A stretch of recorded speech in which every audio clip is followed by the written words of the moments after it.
This story reminded me of many women who I had grown up with.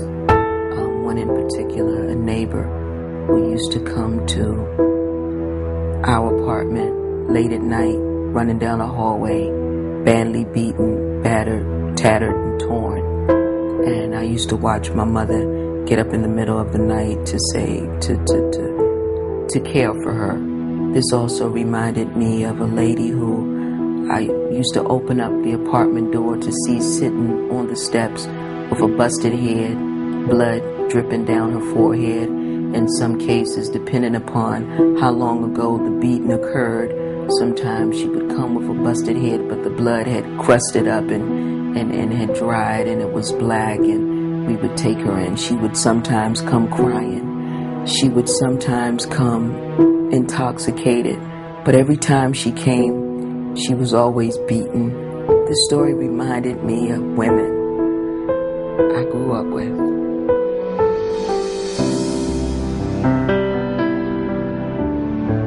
A man is beating his wife violently and angrily throwing her across the room, punching her. She's beaten so bad that she has no fight left. The kids are screaming and running to hiding under beds and closets, under tables. There are 5 kids absolutely petrified. He only stops when his cell phone rings. He walks over and looks at the number and goes to take a shower, shaves, put on fresh clothes that she's ironing, and handing to him. He kisses her on the forehead, tells her he loves her, and calmly exits the house like nothing ever happened. Unlike his wife, this woman is real feisty. As soon as he walks in and hugs and kisses his other set of kids, she's yelling at him and screaming about how he doesn't help her take care of the kids, what a terrible man he is, and he doesn't understand how his wife puts up with him. He almost seems afraid of her. She gets all in his face and pushes him around. She tells him to leave, and he even begs to stay, but she's not having it. He begs and pleads, but she insists that he has to go. She's had enough, explaining that if he can't be financially responsible for his kids, he can at least be emotionally responsible. She literally pushes him out, and he leaves almost in tears. He pulls himself together and goes down to the local bar and drinks, gambles all his money away, gets into a fight, and is thrown out of the bar. He stumbles down the street a few blocks to another woman's house, drunk and trying to get some. The kids in this apartment are asleep. He goes in and looks at the kids and heads for the bedroom. She gives him some sex and some money, and then he leaves around 4 a.m. He finally heads home. He gets into the first apartment and goes to bed and passes out in the bed. His wife covers him up and cuddles lovingly, laying partially on him. Just before the sun comes up, she's startled by a soft noise in the bedroom. She looks up and is Death standing over her husband, coming to take him. Death stops because he realizes that she can see her. The rule is that when death arrives and can be seen by a mortal, the mortal then has the opportunity to plead the case for the intended. Or if the intended awakes from an unconscious state, the intended may plead their own case. So she softly asks, "What are you doing?" I'm taking him. She starts crying profusely.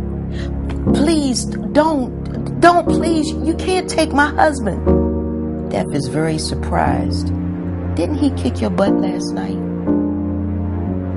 yes, but he kicks my ass every night. Death says, well, I'm tired of watching it. I'm tired of watching it. Now she insists that she understands how Death feels, but she pleads. You can't take my husband. Death is so amazed that he retreats to a chair in the bedroom. Are you crazy?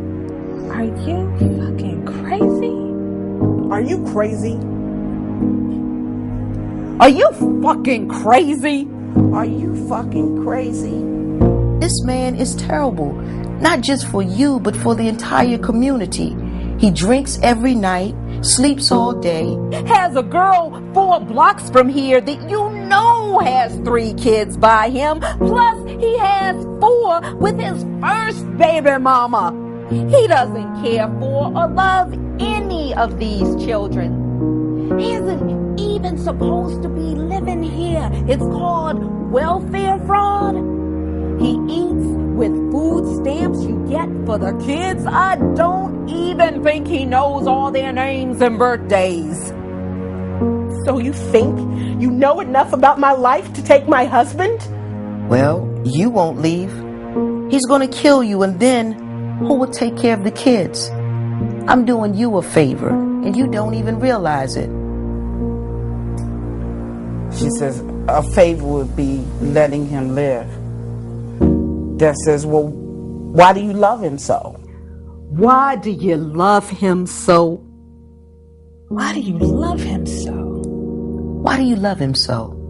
Why do you love him? She says, I love him. Death says, yeah, but he doesn't love you. I love him. I love him. She says, I love him. Death says, yeah, but he doesn't love you, himself, or any of his other women, and most certainly not any of these kids. Whatever happened to Kim? She just looks away, ashamed. Death says, where are your friends? You know you believed her when she said he tried to feel her up. You would rather not deal with a good friend than to leave him. That's crazy.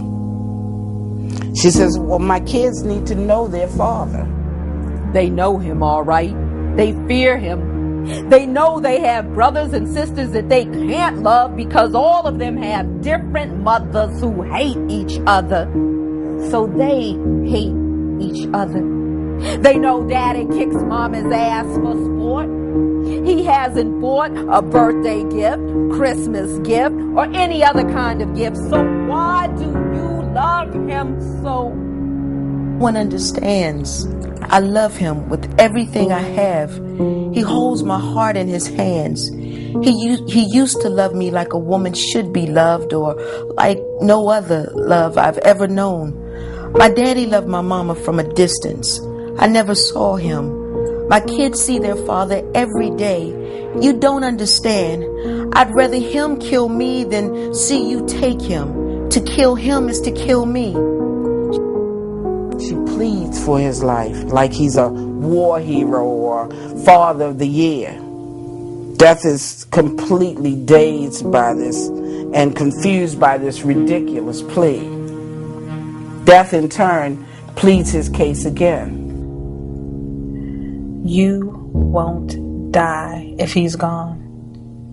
You'll go on to be a great. Raise happy and healthy children. Learn that love includes happiness. The world can be yours. There's a man waiting to love you that won't call you names, won't put his hands on you, respects your body, will help you pay your bills, and who will love your children like they're his own. Life would be so much better without him. You don't understand. This is your final chance. God may refuse to send you help.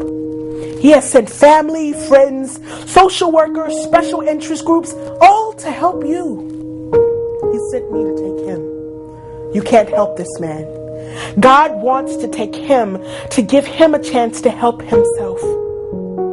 So he can see all he gives up every day on earth. He'll have a chance to heal without anger, violence, alcohol, and sex. Then he can learn to love himself, then you, and then his kids. He can have the opportunity to do something in death that he's never going to do on earth. He can have the opportunity to do something in death he's never going to do on earth. He'll learn to take care of his extended family. Look out for them. Keep them out of harm. Put his arms around you at night and apologize for all the pain he's caused you. Let me take him for his sake. If you love him, you'll let me take him. Love him, you'll let me take him. No! No!